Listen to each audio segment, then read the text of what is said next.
chato. Começou agora.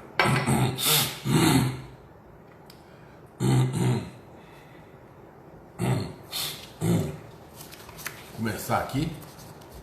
Entramos um pouquinho antes, né?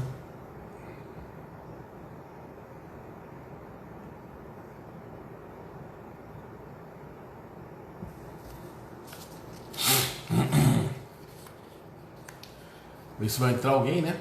Pô, entrou o Wagner aí. Grande Wagner. Daqui a pouquinho, ranhar, hein? Ó, o João Pedro aí. Grande João Pedro. Caio. O Wagner Vieira. Minha esposa Lidiane entrou aí. Cadê aqui pra convidar o Raniar, hein? Aprender a mexer nisso aqui. Acho que quando o Rani entrar, aí eu libero ele, né? Deve ser isso.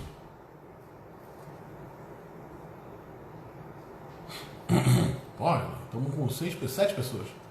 Legal demais. Eu comecei com uma tosse agora, mas não é nada. Pelo amor de Deus. 7 pessoas. Eu tô um pouquinho antes da hora, né? Entrei aí um minutinho antes. Daqui a pouco o Rani vai aparecer, te libera o Rani, né? Aqui, entrou o Raniar. Deixa eu colocar aqui para convidar ele, pera aí. Convidar Rani Yarra. Aí. Aguardando o Rani. A minha cunhada Luciana, que é minha manager, ela que explicou para mim como é que funciona. Agora aí, tudo bem. Entrou, bicho. Fala. Grande Rani Yarra. E aí? Já tô te vendo aí, bicho. Tranquilidade? Como é que você tá? Bem demais. Beleza? Graças Tá me a ouvindo Deus. bem? Bem demais. Agora eu tô. Tô aqui na academia, tô no meio de uma aula aqui, eu saí, agora o pessoal tá lá rolando. É um prazerzão aí falar com vocês. O prazer é meu, cara. Muito obrigado pela colher de chá aí. Ô, Rani, Pô, agora eu tô com o cabelo todo bagunçado aqui, mas todo mundo de casa. arruma aí. Maquiagem aí. Ô, Rani, vamos começar do início, para o pessoal poder entender. Todo mundo te conhece, para quem não te conhece. Você começa a treinar jiu-jitsu com que idade? Com 11 anos de idade. 11 anos. Aí em Brasília. Em Brasília, isso. É. Você pega a faixa preta com que idade? Eu peguei com 19 anos a faixa preta. E qual que era o mestre? Foi com a Ataíde Júnior. Ô, Ataíde, fera, hein? Rani, você participou e foi campeão do ADCC em 2005, né? Você enfrentou caras como Jeff Glover, Leozinho Vieira. Conta pra gente como é que você, quando você ainda não era famoso, você começou a pegar esses caras já famosos. Como é que era o psicológico? Então, não, pra mim eu fiquei... Foi uma só de estar lutando no ADCC, de eu estar lutando a seletiva do ADCC, que eu lutei em 2003, já foi uma grande conquista. Eu tinha ganhado o Mundial de faixa roxa em 2002, e nesse Mundial eu tinha finalizado 4 de 5 lutas. E aí chamou muita atenção. E aí, por conta disso, eu consegui entrar na seletiva do ADCC.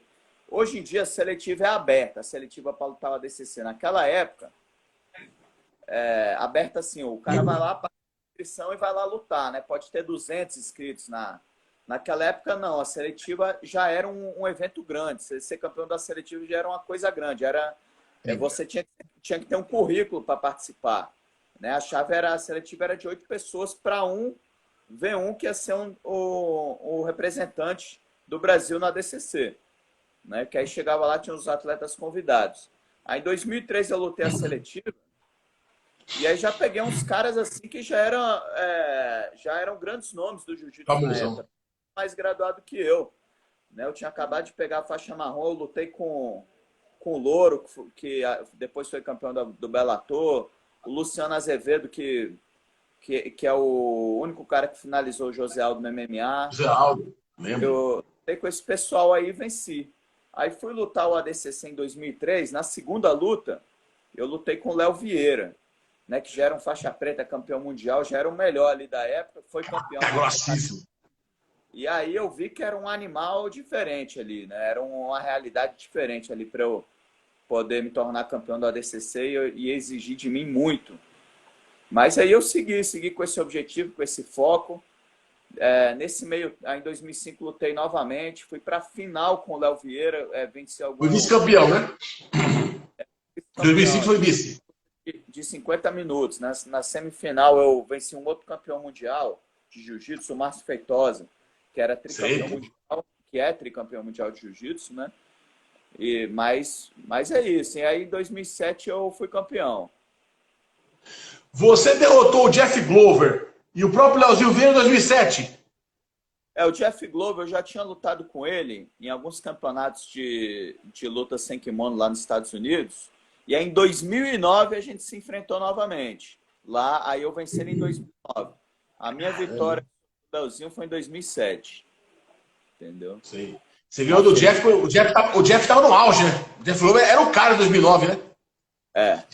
Ele foi tipo o primeiro cara a aparecer do jiu-jitsu americano, né? Hoje em dia tem outros, né? O Gordon Ryan, aquele Keenan Cornelius, mas ele assim foi o primeiro que começou a chamar mais atenção dos americanos. Lembro. Como é que você faz? Porque assim, a tua primeira luta de MMA, eu estava na plateia. Você lutou aqui em Goiânia, no evento do Califas, em 2002. Isso. Estava lá assistindo. Como é que foi essa migração? Você sai do esporte de luta agarrada e vai para um esporte de soco na cara, cotovelada. Como é que você adaptou? Pois é, eu tento falar aqui para o pessoal, né, que treina comigo, que quer fazer essa transição. Né? A gente tem um exemplo do Bochecha, né, por exemplo, que é um super campeão. Ele fez a carreira dele toda no jiu-jitsu, parou com a carreira no jiu-jitsu e agora está tirando o kimono e está fazendo uma adaptação para o MMA para daqui 6 meses, 1 ano, tá lutando. Né? O Rodolfo Vieira, que é um outro super campeão, é a mesma coisa. Ele foi lá, competiu no jiu-jitsu, tudo que tinha para competir, aí parou, fez essa tirou o kimono, se adaptou aos treinos de MMA, essa nova realidade, foi lutar. Nessa minha época não era muito assim, né? A gente ia lá, eu mesmo, eu lutei esse Mundial de Jiu-Jitsu de faixa roxa. 1 semana depois eu estava lutando uma luta de boxe amador. 1 mês depois eu estava lutando lá nesse evento de MMA que você falou, fazendo minha estreia. Vale tudo, era o Vale Tudo, né? Tu lembra lá da luta com o Júnior Peba, não tinha nem tempo nem nada, ele 15 quilos mais pesado que eu. Aí, beleza.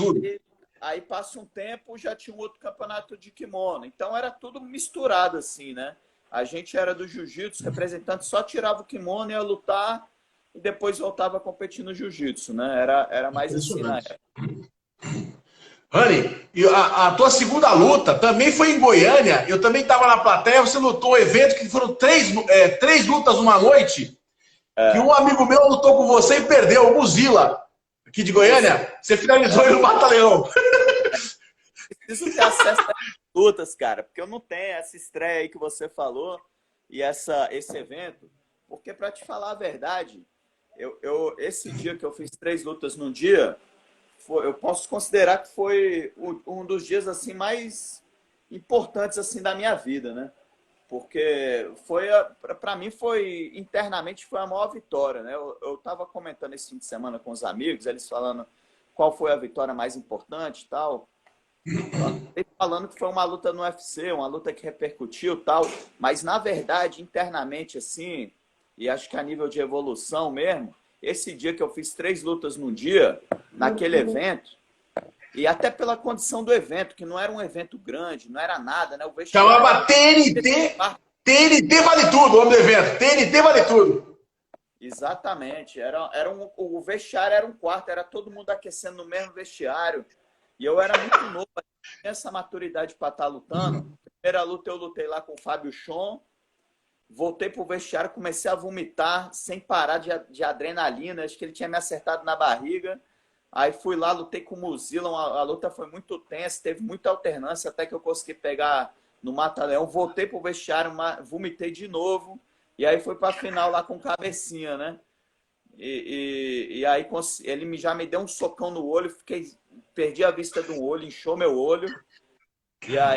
Mas aí lá para tantos eu consegui finalizar. Mas aí foi. Mas assim, o fato de fazer 3 lutas numa noite, esse dia parece que foi um dia longo. Foi uma guerra esse dia. Foi um dia Uma mais guerra, longo. hein? Uma guerra. E você imagina, hoje em dia os atletas aí, o pessoal fala, não, naquela época era fácil pra você ver. Hoje em dia os caras estão reclamando de pegar um voo de primeira classe e chegar no evento com 5 dias de antecedência. Nesse dia eu acordei 6 horas da manhã, os caras passaram lá em casa, foram 3 horas de viagem de carro, com o carro lotado até Goiânia, para chegar lá, fazer 3 lutas no dia, né? E no final a premiação era só para o vencedor, premiação de R$ 1.000 só para o vencedor. E aí sai de lá. É. Mas assim, Oh, se você tem acesso a essas lutas, se você souber de alguém que filmou, que teve, porque essas lutas assim é só você testemunhando mesmo para saber, né? Porque eu vou correr atrás, eu vou perguntar pra galera se alguém filmou. Outro cara que vinha muito aqui lutar também no começo de carreira era o Vicente Luque. Vinha muito aqui lutar, no comecinho. Não, tá confundindo, é o Dimitri, que era parceiro meu, Dimitri Vanderlei. Ou era tu lembra que era o Dimitri, que ele foi lá, lutou comigo? Ele lutou comigo, não, ele lutou nesse evento. Que ele lutou na categoria de peso pesado. Tinha a categoria de peso leve, que era de 80 quilos para baixo, e a de peso pesado, que era de 80 quilos para cima. Aí ele lutou lá, lutou. Aí na minha chave eram 8 pessoas, foram 3 lutas. Na dele eram 4, ele fez 2 lutas. Aí ele ganhou de um cara famoso, cara. Um cara foi campeão do Shotô no peso pesado. Eu esqueci o nome dele agora, mas era um cara famoso aí de Goiânia. Ele, assim, bateu muito no cara, né? Não foi o Marmota, não? Não, era ele era da Nova União. Aí um cara famoso. Aí ele bateu muito no cara, deu tipo uns 60 socos na cabeça do cara montado. E depois disso aí, o Dimitri fez algumas lutas, lutou com o Lyoto Machida no Jungle Fight. E aí depois ele começou a estudar para o concurso e se tornou juiz federal, né? Mesma posição que era Pô, legal, hein? Abandonou a luta. Hoje pratica por hobby, mora lá no Rio. Mas legal, assim, hein? é um cara que hiper talentoso, né? Em qualquer área que ele fosse atuar, ele ia se dar bem. Entendi. Entendeu? Pô, fantástico, hein? Rani, você depois fez uma luta no Jungle, migrou ali pro WSC e também o Heroes, né? Heroes do Japão, né? O Heroes foi antes, foi no Japão, né? Eu comecei a lutar, comecei a fazer a carreira internacional lá no Japão. Eu tinha feito essas lutas no Brasil. Aí o ADCC foi um evento que me deu muita repercussão. Em 2005, mesmo eu tendo sendo vice-campeão, repercutiu muito. E alguns empresários japoneses entraram em contato comigo. E no Japão, você lembra que essa época era a Meca, né? O UFC não tinha essa popularidade. Não tinha. Era um sonho para mim. E aí eu estreiei lá, venci 2 lutas nos eventos menores. Aí o Heroes, que era do K1, o evento do K1, aí me contratou para eu participar. E aí, para mim, foi Uma curiosidade.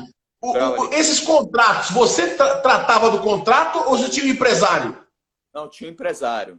Tinha um empresário japonês que caminhou comigo aí durante muito tempo. Legal. Quando você vai para o WSC, você fez muitas lutas do WSC até que o UFC comprou o WSC, né? Lá no WSC, quando você estava lutando, quem que era o campeão no seu peso? Eu comecei no peso pena, né? Aí o campeão era o Uriah Faber e depois no peso galo o campeão era o Miguel Torres, quando eu desci pro peso galo. Entendeu? Aí... Entendi. E quando pintou a chance do UFC comprou o evento, o teu contrato foi junto ou você teve que negociar um outro contrato? Como é que foi isso? Não, quando eles falaram que ia fazer a migração desses atletas do WSC para o UFC, eles fizeram uma peneira e viram lá que os atletas estavam que tinham mais número de vitórias, que finalizavam mais. E aí eu felizmente estava incluso, né? O José Aldo tinha acabado de ser campeão, já estreou no UFC como campeão. O Dominic Cruz era o campeão também da categoria que eu estava lutando, estreou no UFC como campeão. Só tinha fera. Só tinha fera. Aquele vez só tinha fera. Muitos caras vieram do evento, né? O Anthony Pettis, o Ben Henderson, todo esse pessoal. Era um evento só de pessoal peso leve, não tinha peso pesado, mas só cara talentoso, né? Porque o UFC, na verdade, já tinha comprado o WEC há muito tempo, mas como não tinha no UFC ainda essas categorias, eles estavam divulgando essas categorias. Ó, o Muzila entrou aqui, ó, o Rani. O Muzila entrou aí, ó. Abraço, Muzila aí, ó. Um abraço. Aquela guerra lá. O Rani, aí você estreia no UFC contra o Mike Brown. Porra, o Mike Brown era fantástico esse cara, tecnicamente muito bom. Exatamente, ele era o campeão da categoria, o José Aldo tinha tomado o cinturão dele, ele tinha acabado de ser o ex-campeão da categoria. E essa luta foi uma luta muito marcante para mim, né? Foi a minha estreia e foi uma guerra longa também, né? Durou os 3 rounds ali, mas foi uma luta que eu estava muito bem preparado e estava disposto a matar. Rani, você prefere lutar como favorito ou como underdog, como zebra? Underdog. Você prefere? Prefiro. Por quê? Então, eu comecei no jiu-jitsu muito novo, né? E como não tinha muitas lutas na minha categoria, eu acabei lutando em categorias mais pesadas, né? Tipo, eu era infanto-juvenil e lutava de juvenil, era juvenil, lutava de adulto. Eu era faixa amarela, de competir de faixa azul, para ter mais lutas. E nisso aí o pessoal botava fé, né? Que às vezes o menor, o mais novo, ia conseguir ganhar. Então eu fui me acostumando com essa condição, entendeu? De ser o menos privilegiado ali. E você gosta, então? Entender. Eu gosto. Interessante, hein?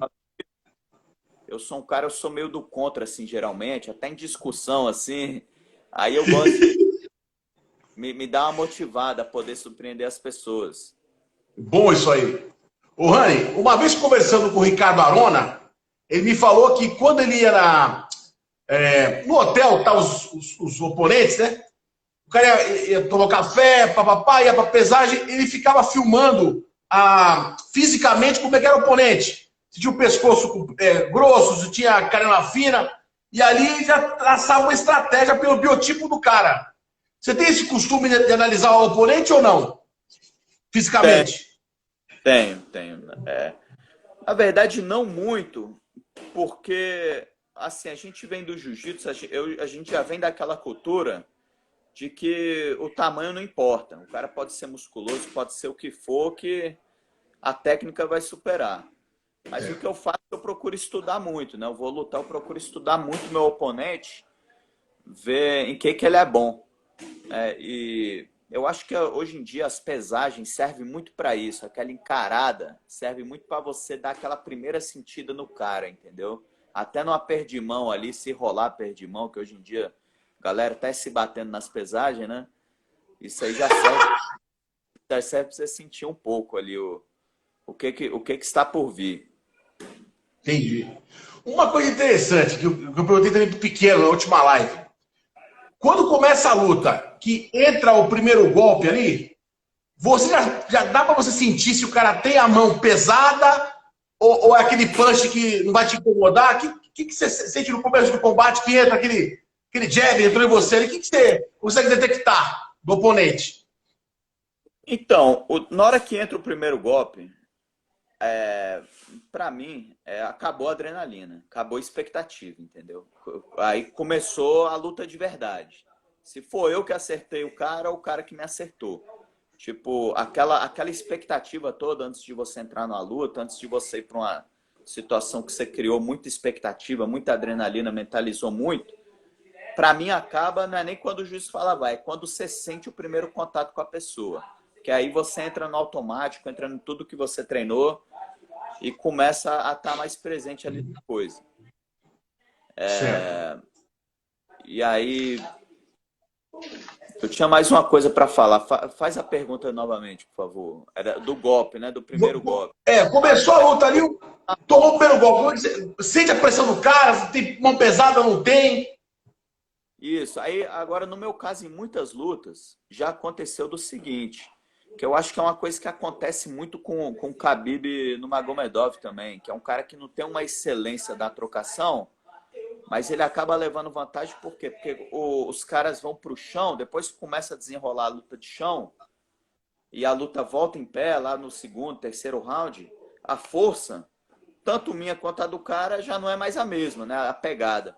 E eu já senti isso em algumas lutas, né? No primeiro round, o cara tá com aquela potência toda, mas aí a luta vai se desenrolando, o cara já bateu a luta, ele já teve que fazer muita isometria, né? Os caras que são strikers não estão muito acostumados com a questão de isometria. Então, quando volta em pé, não tem aquela pegada, né? E teve algumas lutas que eu vantagem disso. Olha, entrou aqui o Leozada Nogueira, irmão do Pequeno. Entrou aí. Grande Leozada, hein? Esse é fera também, bicho. Treinei com ele, guilhotina braba demais. Impressionante, né? O quiroprata já. Ô, Rani, qual que é a dica que você dá pra rapaziada que tá começando? Que tipo de exercício psicológico você faz para baixar a adrenalina? Eu sou praticante de meditação e de yoga, né? Isso aí foi um pulo do gato na minha vida, porque eu pude, assim, como é que eu vou dizer assim? Eu pude ficar mais no momento presente, entendeu? Eu senti mais gratidão, assim, para ir lutar, né? Tá mais feliz indo lutar, entendeu? Porque, assim, adrenalina todo mundo tem, né? E quando a gente começa a separar, começa a identificar o medo, a adrenalina, esse acelerada de coração como uma coisa positiva, como uma coisa que vai ajudar a gente na luta, que vai deixar a gente mais ligado, mais antenado, mais no momento, a gente passa a tirar vantagem disso, né? Então, muitas vezes, como eu comecei muito novo no MMA, muitas vezes eu fiz um fantasma na minha cabeça. Eu, caramba, não vou conseguir entrar, não vou conseguir lutar, o cara é muito bom.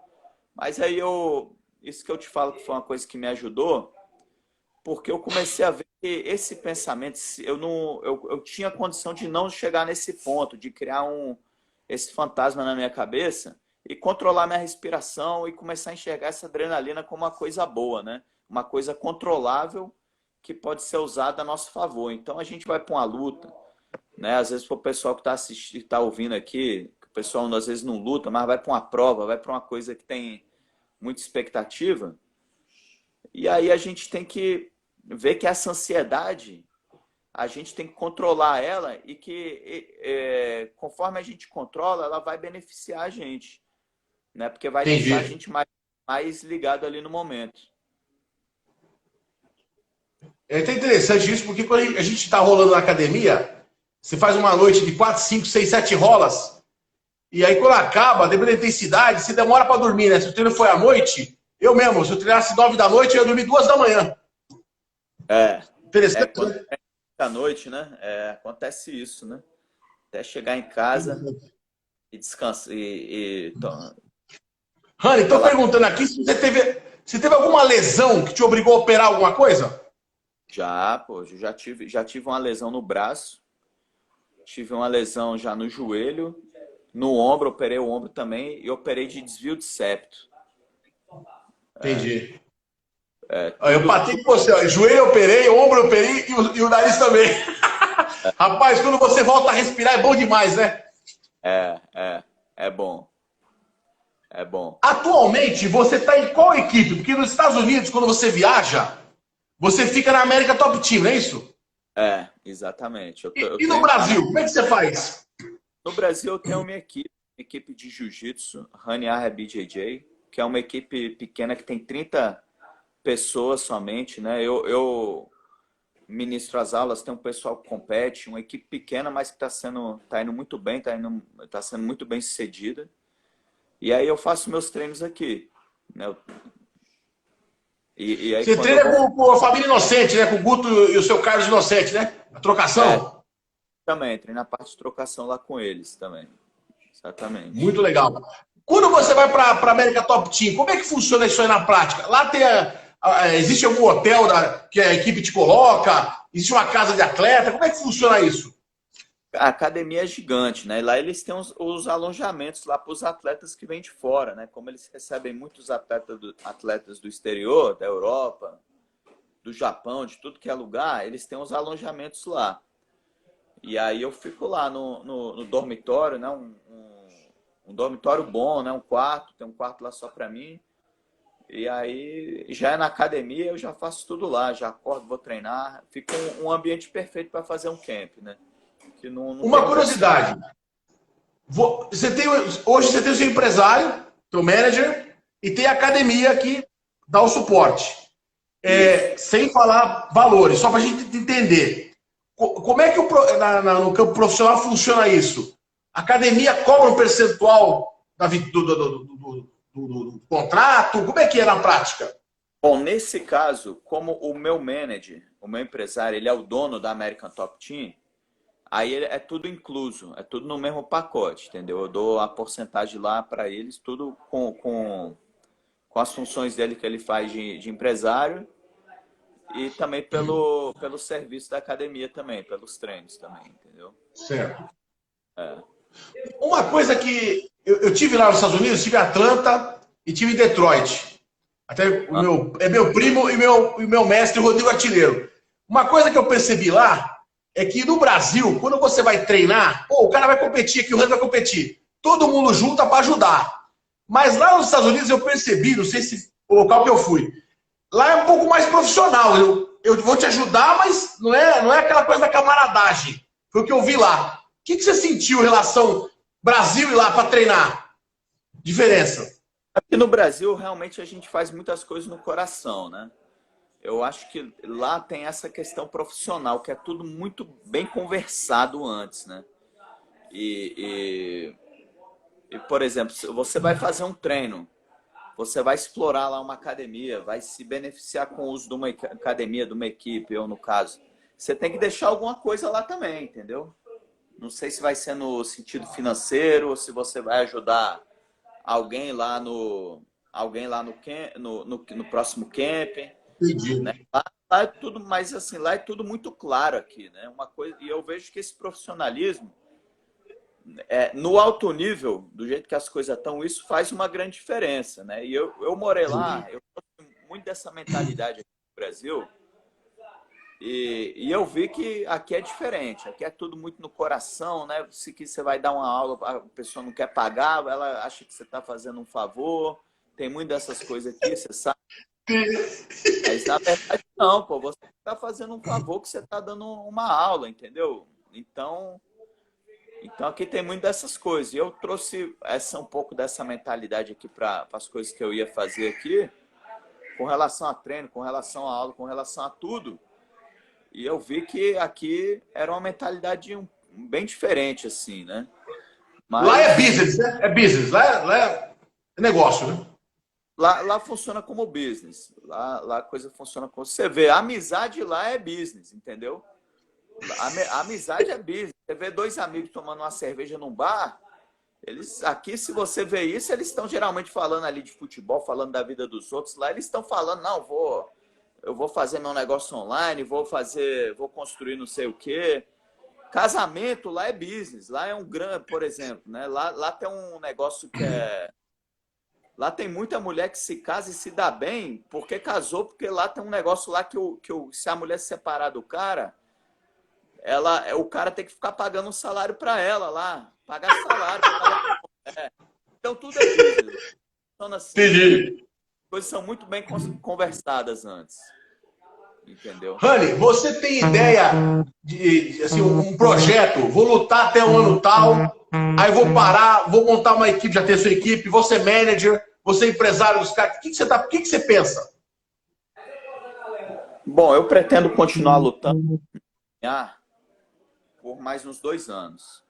Eu estrei quando eu tinha 18 anos. Eu quero finalizar com 38 anos, que eu vou ter 20 anos de carreira. E aí, por conta de questão de saúde e tudo, o que eu conquistar, o que eu ganhar, eu ganhei. O que eu conquistar, eu conquistei, entendeu? Mas eu me vejo competindo, porque desde muito novo eu sou um competidor e eu gosto. Hoje E hoje tem uma ramificação para os atletas aí que estão vivendo uma era pós-UFC, dentro do MMA, né? Tem eventos aí pós-UFC, os atletas ganharam aquele reconhecimento, aquela bagagem. E também tem os eventos de submission aí que estão crescendo cada vez mais, nessas lutas casadas. Então, eu vejo que tem muitas oportunidades, né? Então, eu acho que quando eu chegar no ponto de parar, felizmente, eu vou ter muitas opções, né? Como competidor e como artista marcial também, né? Rony, a Federação de Jiu-Jitsu vai mudar a regra ano que vem e vai permitir o Rio Hook. O que você acha disso? Bom, achei uma coisa muito sensata a se fazer, né? Porque o Rio Hook tá se tornando uma grande parte do jogo, né? Uma grande parte, assim, das finalizações, principalmente no jiu-jitsu sem kimono. E é um golpe do jiu-jitsu, né? Vamos ser bem claros, né? Tem uma nova geração aí que fala que não, que Rio Hook não vale e tal, mas é um golpe no jiu-jitsu. Eu aprendi Rio Hook na parte de defesa pessoal do jiu-jitsu, né? O mestre, que é mestre do mestre migrador, que é o Ataíde, o mestre Armando Vride, na década de 50, ele representando lá a família Gracie, ele finalizou a luta dele lá no Vale Tudo com a chave de calcanhar. Então são golpes de jiu-jitsu. Está no programa de defesa pessoal, entendeu? E assim, o jiu-jitsu, a modalidade, se não começasse a fazer isso, ia ficar para trás, né? Eu acho que o submission ia disparar na frente, né? Entendi. O pessoal perguntou aqui o seguinte: nesses anos todos que você treina a luta, você tem alguma história interessante ou curiosa de bastidor ou de treino envolvendo atletas? Tenho demais. Conta uma pra nós aí. Então, você me falou das lesões, né? Das minhas lesões. E aí eu já ia falar, né? Mas a gente foi mudando de assunto. Mas como ficou meio fresco aqui na minha memória, então eu falei que eu tive uma lesão no nariz, né? E uma lesão lá no ombro, né? Quando eu já estava lá no UFC, eu treinava muito lá com o Moicano, com o Massaranduba. E eles, cara, eles começaram a treinar, eles ainda estavam lutando ali no circuito nacional ainda, né? E aí uma dessas minhas lesões foi com uma saranduba, né? Eu por cima lá, a gente caiu numa 50-50 e era um final de round. Eu na 50-50, aí eu querendo ganhar um round, eu fiquei por cima dele, com a minha perna enganchada na dele, socando a cara dele, faltando 10 segundos, ele me dá um tranco para cair por cima, estala o meu joelho. E aí essa foi uma das lesões, né? Aí agora, quando eu já entro na 50-50, depois desse dia, eu não quero mais bater, né? Isso aí é uma coisa até curiosa, porque você vê, no jiu-jitsu a gente é acostumado ao quê? A gente tem que estar numa posição boa para bater, né? Aí eu tava lá na 50-50, só que por cima, querendo ganhar um round, dando martelada na cara dele, ele passa aí, deu um tranco, lesionei meu joelho. Mas assim, hoje eu dou risada, porque já passou muito tempo, né? Aí do O Massaranduba começou tarde, né? Começou tarde, cara. Um cara que é um dos meus ídolos, com certeza, no esporte, pela atitude dele, né, cara? A atitude dele, ele é um cara que, pô, ele veio do nada, lá do interior do Piauí, começou muito tarde, mas ele luta com coração de leão. É guerreiro. Na primeira oportunidade que ele teve, nas primeiras lutas que ele ganhou lá no UFC, a primeira coisa que ele fez para melhorar de vida foi lá no São Sebastião, na cidade dele, na cidade de satélite aqui, e montou um projeto social, um centro de treinamento para as crianças.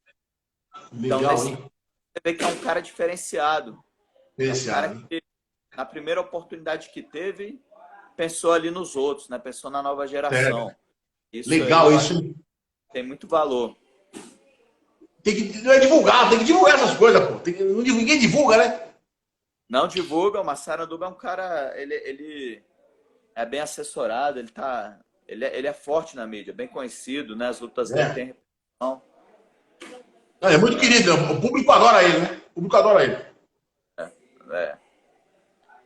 Ô, Rani, dessa molecada nova que você tá vendo aí, que ainda não lutou fora do Brasil, que tá só por aqui, quem que você acha que, pelo teu olhar profissional, esse cara vai estourar? Quem que você acha que vai...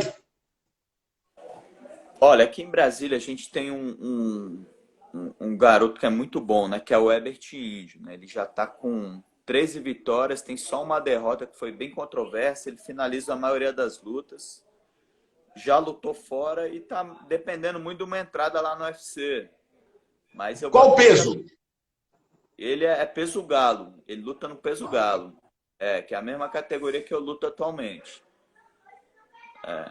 Mas é um moleque Então esse assim, você acha que vai... eu acho que ele tem boas chances. Acho que ele tem que tem muito potencial. Uma coisa que me pediram aqui é que tipo de conselho você daria para quem quer migrar do jiu-jitsu para o MMA? O que o camarada deveria fazer atualmente para poder se adaptar melhor? Bom, eu acho que assim, a pessoa ela já tem que ir tirando o kimono muito antes, né? Porque uma coisa que eu vejo assim, o jiu-jitsu de kimono está se tornando um esporte totalmente diferente do jiu-jitsu sem kimono. Eu falo isso aí. E aí o jiu-jitsu pro MMA está se tornando uma outra coisa também. Por quê? Porque hoje em dia no jiu-jitsu a gente vê cada vez menos gente migrando. Por quê? Porque está muito dependente da pegada. É lapela que entra por aqui, 50-50, uma lapela que sai por ali, pega assim. Então eu acho que a pessoa já tem que vir treinando essa parte, né? Depende muito do estilo de luta, né? Eu acho que quem tem esse estilo de luta, que é botar para baixo, finalizar, que é um finalizador, que é acostumado a jogar por cima e tem uma guarda ofensiva, sem ser aquela guarda que ele ganha o campeonato, todo o campeonato ele luta por baixo. Né? A gente sabe que para ser campeão no jiu-jitsu, você pode ser campeão só lutando por baixo, porque a regra do campeonato de jiu-jitsu privilegia o guardeiro. Verdade, eu falo isso. O MMA é o contrário, né? A luta de chão no MMA privilegia quem está por cima. O cara está por cima, ele já está ganhando o round, entendeu?